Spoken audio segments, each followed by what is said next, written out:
提到长安的 UNI 系列，你一定并不陌生。作为这个系列的第二款车型 ，UNI-K 推出了全新的 IDD 混动版。本期的不看新车，一起来感受一下蓝鲸 IDD 混动系统在 UNI-K 上的表现到底如何吧。外观上 ，UNI-K IDD 的外观设计与燃油版基本保持一致，仅仅在细节处进行了一定的调整。车头设计灵感源自于鲨鱼鼻姿态，无边界前格栅更是打破常规，加之锐利的 LED 大灯，似乎在告诉你一个不争的事实，这是一个狠角色。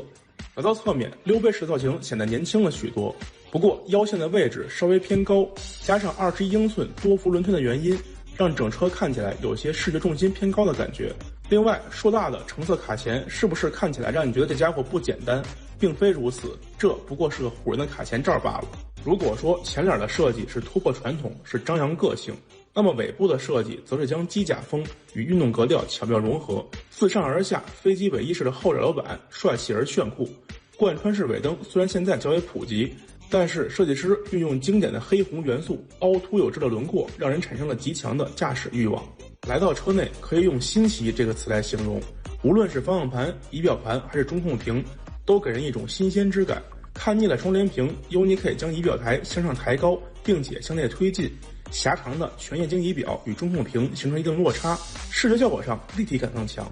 为了与燃油版车型进行区分，新车的内饰颜色也变成了深海蓝与灰色的撞色设计，比燃油版橙色的内饰效果更为出众。此外 ，IDD 车型全系标配了来自索尼的音响系统，不过根据高低配车型不同，音响数量有所区别。在高配车型上，就在主驾驶位置配置了头枕扬声器，打造一种沉浸式的享受。下面就是本期视频的关键了。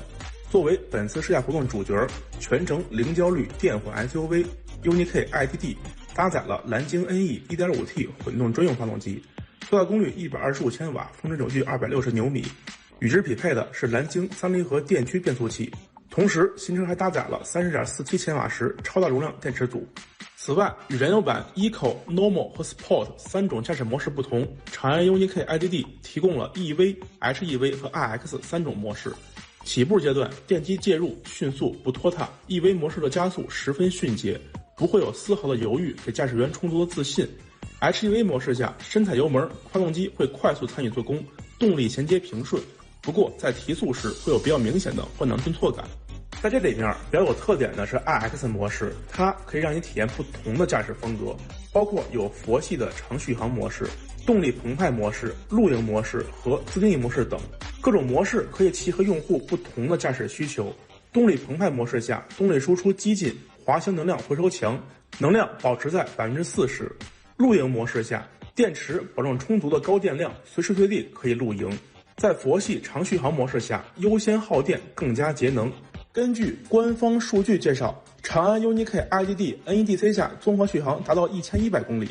，NEDC 纯电里程为130公里 ，NEDC 馈电油耗为5升每百公里。在我们一天的驾驶过程中，整车的转向没有明显的虚位，方向盘还可以根据个人喜好调整转向助力，非常适合女性用户。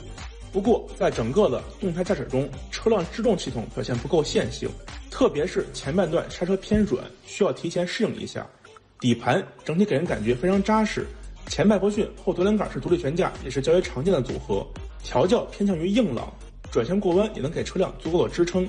但是在过减速带等坑洼路面时，路感的反馈会比较清晰。本次试驾长安 UNI-K IDD 让我印象最深刻的表现，当然还是油耗。拥堵路段 EV 模式让你完全不必为油耗担心，如果想来个激烈驾驶 ，RX 模式也能让你玩到尽兴。同时，超大空间可以满足你出行所需，可谓考虑的面面俱到。那么，这样一款全能型选手，它的售价最后会是多少？让我们拭目以待吧。